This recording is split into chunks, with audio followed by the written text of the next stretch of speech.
Napansin niyo ba mga kapatid na kung bakit kaming mga Catholic converts ay talagang masigasig na ipagtanggol ang Catholic Church kahit na hindi naman talaga kami originally raised as Catholic. Na-witness kasi talaga namin mga kapatid kung gaano na misunderstand, na misinterpret ang simbahan. Kaya nga kaming mga hindi Katoliko is talagang nakatatak sa utak namin na masama ang Catholic Church. Kagaya ko, lumaki ako na maraming naririnig na hindi maganda tungkol sa Catholic na sumasamba daw ng Diyos-Diyosan, Babylonia, at wala daw sa Biblia ang mga aral. Ganun talaga yung nakatatak na sa utak namin. Pero buti na lang talaga ako ay curious sa mga bagay-bagay at saka kung merong doubts or may confusion, ako talagang sinasaliksik ko. Kasi ayoko kasi talaga yung faith ko ay parang isang malaking question mark. Ayoko talaga yung malabo, gusto ko talaga yung malinaw ang katotohanan. Kaya nagsaliksik talaga ako, nagbasa ng Biblia, pero hindi ko akalain na sa Catholic Church pala ako mapupunta. Yan pa naman yung religion na talagang pinakamasama sa utak ko. Pero salamat sa Diyos, unti-unti niyang pinapakita sa akin na yun pala ay bunga lang ng maling pagkaunawa. Lalo na noong nagsimula na akong magsimba at makinig sa misa, doon ko talaga nakita na ang sentro pala ay ang salita ng Diyos, ang Holy Eucharist, which is ang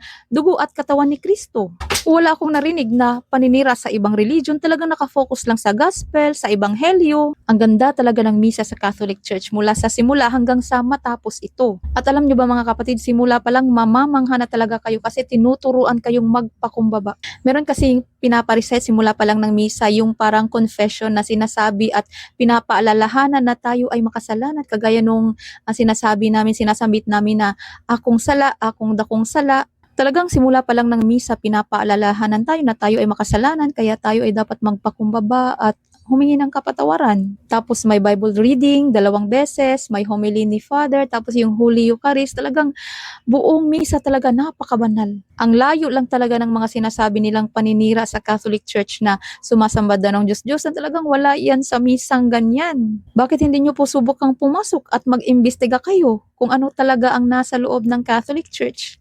Kasi kung naniniwala lang kayo sa sabi-sabi pero hindi nyo naman pala sinasaliksik, talagang habang buhay kayong magiging bulag sa akusasyon ng iba. At alam nyo po ba, dito ko talaga mas nakilala ang ating Panginoong Hesukristo at mas nagkaroon ako ng malalim na relasyon sa Kanya. Kaya ngayon, masasabi ko talaga na kasinungalingan lang po talaga yung mga akusasyon na sinasabi ng iba.